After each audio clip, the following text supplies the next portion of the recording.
Hello guys, welcome back to my channel. आज का हमारा टॉपिक है कुजनट कर्व। बहुत ही इंपॉर्टेंट टॉपिक है कुजनट वक्र। और कुजनट वक्र एक अनुमान है, एक हाइपोथेसिस है जिसे जब ग्राफ में ढाला जाता है ये ग्राफ कहलाते हैं कुजनट कर्व। अगर सिंपल मीनिंग में कहा जाए तो कुजनट कर्व रिलेशनशिप शो करते हैं बिटवीन द आई की असमानता एंड जीडीपी के बीच में किस तरह से जब प्रभावित होती है एक कंट्री की इकोनॉमी, उस संबंध को बताते हैं कुजनट कर्व। कुजनट कर्व कहते हैं कि किस तरह से मार्केट फोर्सेस की वजह से देश के अंदर आय की असमानता बढ़ती है और धीरे धीरे कैसे ये अपने आप जो है कम हो जाती है। कुजनट वक्र का अर्थ है कि एक देश उद्योगीकरण के दौर से गुजर रहा है और विशेषकर कृषि यंत्रीकरण देश की अर्थव्यवस्था का केंद्र शहर में बदल जाएगा। इसका अर्थ ये है कि जब देश के अंदर इंडस्ट्रियलाइजेशन तेज़ी से बढ़ता है तो गांव के लोग जो है शहरों की तरफ पलायन करते हैं और इसी वजह से देश के अंदर आय की असमानता बढ़ जाती है। और ये जो लोग हैं शहरों से गांव की तरफ पलायन करते हैं, बेहतर वेतन वाली नौकरी को पाने की तलाश में किसानों द्वारा आंतरिक प्रवास किया जाता है और इसी वजह से देश में आय की असमानता में वृद्धि होती चली जाती है।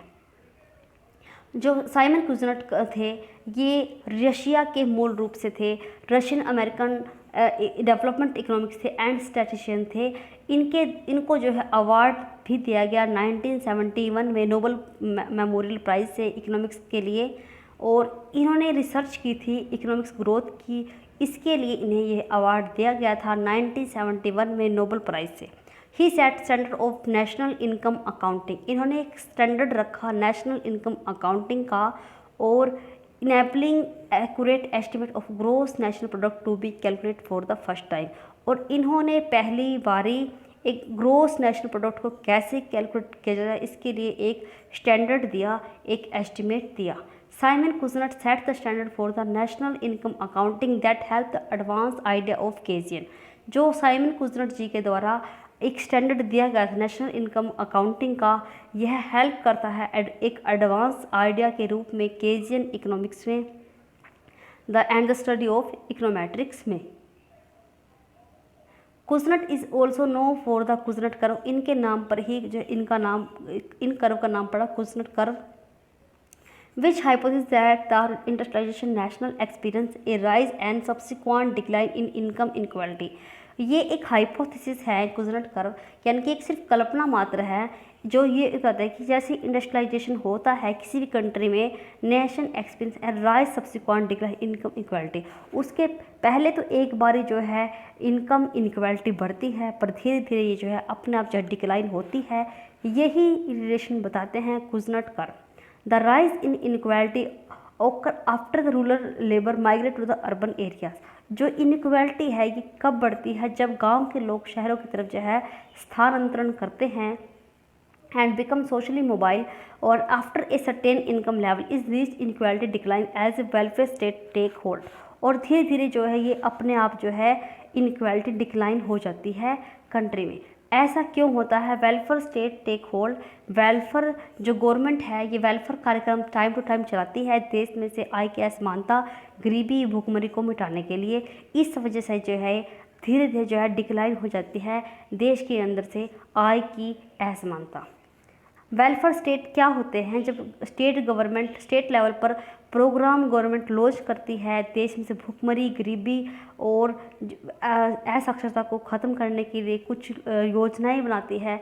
इससे क्या होता है, वेलफेयर होता है सोसाइटी का और वो भी कुछ काबिल बन जाते हैं धीरे धीरे कुछ अर्निंग के। तो देश में जो है आय जो है असमानता धीरे धीरे अपना डिक्लाइन होने लग जाती है। एग्जाम्पल नीति आयोग जो थिंक टैंक है ऑफ इंडिया का, जिसे 2015 में बनाया गया है 1 जनवरी 2015 को।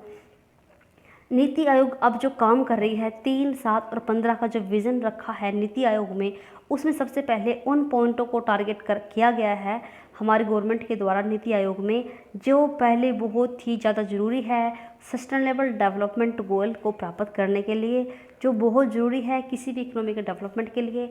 देश में गरीबी को कम करना, भूखमरी को कम करना, साक्षरता को बढ़ाना और बेसिक नीड जो है लोगों की पूरी करने, ताकि वो जो है आगे चलकर कुछ एजुकेशन प्राप्त कर सके और इकोनॉमिक डेवलपमेंट में पार्टिसिपेट कर सके। क्योंकि जहाँ जिस कंट्री के HDI ह्यूमन रिसोर्स इंडेक्स जो है बेटर होगा, यानी कि ह्यूमन रिसोर्सेज जितने ज़्यादा अच्छे क्वालिटी के होंगे, उस कंट्री की इकोनॉमी डेवलपमेंट उतना ही अपने आप हो जाएगा। जैसे कि आप ये पिक्चर में देख रहे हो कि ये एक्स एक्सिस पर इनइक्वालिटी है और वाई एक्सिस पर इनकम पर कैपिटा है।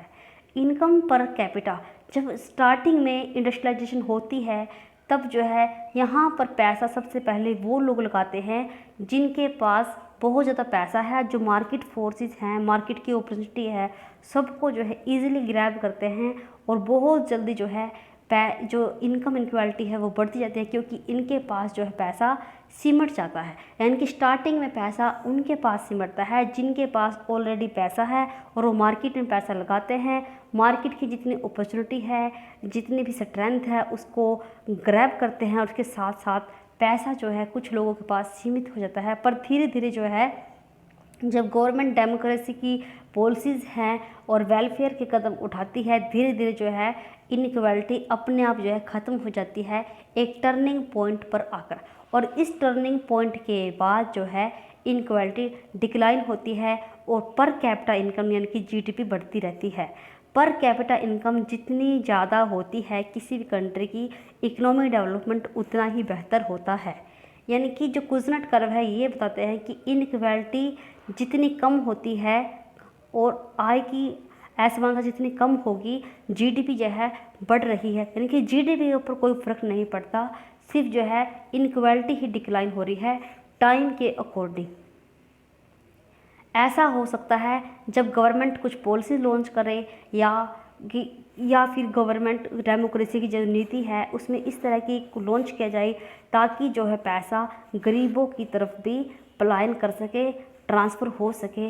ऐसी policies time to time launch करती है देश में आय की असमानता को कम करने के लिए। इन्वायरमेंटल कुजनेट कर्व, जैसे कि आपको नाम से ही पता चल रहा है कि इन्वायरमेंटल कुजनेट कर्व, जैसे कि हमने कुजनेट कर्व इनकम और inequality, income of inequality and GDP के बीच में रिलेशन शो करते थे, इसी तरह से इन्वायरमेंटल कुजनेट कर्व जो है ये रिलेशनशिप शो करते हैं इन्वायरमेंटल डिग्रेडेशन कितना हो रहा है due to industrialisation. Environmental Kuznets curve is a hypothesis relationship between the various indicators of environmental degradation and income per capita. Kuznets curve ये एक ऐसी हाइपोथेसिस है, ऐसी परिकल्पना है जो रिलेशनशिप शो करते हैं, एक इंडिकेटर है कि इन्वायरमेंट कितना जो है डिग्रेडेशन हुआ है, कितना जो है प्रभावित हुआ है इनकम पर कैपिटा, यानी कि पर कैपिटा इनकम कितनी बढ़ी है और उससे जो है कितना जो है प्रभावित हुआ है environment. In the early stage of economic growth, degradation and pollution increase. Starting में जब इंडस्ट्रियलाइजेशन होता है तब जो है ध्यान नहीं देते इन्वायरमेंट की तरफ और डिग्रेडेशन जो है बहुत तेज़ गति से होता है, पोल्यूशन बढ़ता है। But beyond some level of income per capita, पर जब एक ऐसी स्थिति आ जाती है जब देश के अंदर पर कैपिटा इनकम पूरी बढ़ जाती है, उसके बाद गवर्नमेंट कुछ ऐसी पॉलिसी लॉन्च करती है ताकि जो वो इन्वायरमेंट को बचा सके। जिस तरह से गवर्नमेंट कुछ पॉलिसीज़ बनाती है इनइक्वालिटी को कम करने के लिए, उसी तरह इन्वायरमेंटल कुजनेट कर्व में गवर्नमेंट जो है पॉलिसीज़ बनाती है, कुछ ऐसी टेक्नोलॉजी लेके आती है जिससे जो है इन्वायरमेंट कम जो है पोल्यूट हो सके। ऐसा कब होता है? जब देश के अंदर जो है कुछ इनकम के सोर्स पैदा हो जाते हैं, उसके बाद जो है गवर्नमेंट कुछ एक नया वेलफेयर के लिए सोचने लगती है। Beyond some level of income per capita which will be vary for different indicator. The trend reverse so that high income levels economic growth lead to environmental improvement. जितना ज़्यादा किसी कंट्री में इकोनॉमिक ग्रोथ होगा उतना ही वो environmental को बेहतर बनाने के लिए काम करेंगे, यानी कि प्रोग्राम जो है टाइम लॉन्च करेंगे। This imply that the environmental impact indicator is the invert U shape. और ऐसे में जो इन्वायरमेंटल इम्पैक्ट है ये यू शेप में बन जाएंगे। इसे हम आगे डायग्राम से समझेंगे। ऐसा economic shift toward the development and industrialisation the environment is a higher risk. जैसे इकोनॉमिक शिफ्ट करती है इंडस्ट्रियलाइजेशन की तरफ, डेवलपमेंट की तरफ, इन्वायरमेंट एक उस समय पर इन्वायरमेंट की कोई बहुत ज़्यादा हाई रिस्क होता है, क्योंकि इन्वायरमेंट जो है प्रभावित होता है, पोल्यूट होता है। इस being harm by the pollution and the depression of natural resources. जो नेचुरल रिसोर्सेज है हमारे, जो सस्टेनेबल डेवलपमेंट है करंट टाइम के ये चले हुए हैं 2030 तक इनको पूरा करने का जो टारगेट रखा गया है, सस्टेनेबल डेवलपमेंट गोल्स क्यों बनाए गए हैं? ताकि जो हमारे नेचुरल रिसोर्सेज हैं ये लिमिटेड है, हर एक कंट्री में इनको प्रोटेक्ट किया जा सके, ताकि हम अपने आने वाली जो पर्सपेक्टिव जनरेशन है, भावी पीढ़ी है, उन तक भी इन नेचुरल रिसोर्सेज को पहुंचा सकें, उन्हें इन नेचुरल रिसोर्सेज को प्राप्त करने के लिए किसी भी तरह की कोई समझौता ना करना पड़े। इसीलिए सस्टेनेबल डेवलपमेंट गोल बनाए गए हैं 2015 में और 2030 तक इनका टारगेट रखा गया है। उनमें भी यही बात कही गई है कि इन्वायरमेंट डिप्लेशन को किस तरह से बचाना है, नेचुरल रिसोर्सेज को, पानी को, भूमिगत जल को, हमारे जो नेचुरल रिसोर्सेज हैं, ऊर्जा के स्रोत हैं जो जिन्हें हम दोबारा रीवैन्यू नहीं कर सकते, उनके ऊपर ज़्यादा कंसंट्रेशन करने के लिए गवर्नमेंट है जो है टाइम टू जो है पॉलिसीज़ बनाती है प्रोटेक्ट करने के लिए इन्वायरमेंट को। The environmental quotient curve is used to graph the idea that as an economy developed, market forces begin to increase and economic inequality decrease। जैसे कि हमने पहले ही आपको बताया कि इन्वायरमेंट क्वोशेंट कर्व ये शो करते हैं कि कितना जो है इन्वायरमेंट इफेक्ट हुआ है और per capita income per capita income कितनी बड़ी है और इन्वायरमेंट कितना घटा है। और यही जो है क्वोशेंट कर्व जब इनकम और जीडीपी के बीच में संबंध बताते हैं वो भी सेम बताते हैं कि किस तरह से इनक्वालिटी कम होती है और जो है जीडीपी जो है बढ़ती है, पर कैपिटा इनकम बढ़ती है। More specifically that the economic grow initially the environment suffer but the eventually relationship between the environment and society improve. पर एक ऐसा टर्निंग पॉइंट आता है जब गवर्नमेंट कुछ स्टेप उठाती है या खुद जो है कंपनी भी जो आजकल है टेक्नोलॉजी ऐसी यूज़ करे जिससे कि इन्वायरमेंट कम पोल्यूट हो सके और इन्वायरमेंट सफ़र कम हो सके। इसके ही रिलेशनशिप बताते हैं environment quotient curve. Environment quotient curve the curve then return to the cleaner environment when economic growth continue. ये कर्व ये बताते हैं कि किस तरह से जब इकोनॉमिक ग्रोथ करती है कंटिन्यू और इन्वायरमेंट को पोल्यूट कैसे जो है उसमें क्लीन करने के लिए कदम उठाते हैं। And people choose to spend income on improving the environment by the cleaning water and improving air quality. और लोग जो है किस तरह से एक ज़्यादा खर्च करते हैं इन्वायरमेंट को बेहतर बनाने के लिए, साफ़ पानी के लिए और क्वालिटी को बढ़ाने के लिए इन्वायरमेंट की। People become more aware of the benefit to the environment. जब लोगों के पास पैसा हो जाता है, उनकी जो है ज़रूरतें पूरी हो जाती है, तब वे जो है इन्वायरमेंट के बारे में सोचते हैं और अवेयर होते हैं। डायग्राम से हम इसे अच्छे से समझेंगे कि ये जो लेवल है एक्स एक्सिस, ये वाई एक्सिस पे जीडीपी है, पर कैपिटा इनकम, और लेवल इन्वायरमेंट डिग्रेडेशन। जब इंडस्ट्रियलाइजेशन स्टार्टिंग में होता है तब जो है इन्वायरमेंट बहुत ज़्यादा हास होता है, बहुत ज़्यादा नुकसानदायक इन्वायरमेंट के लिए होता है।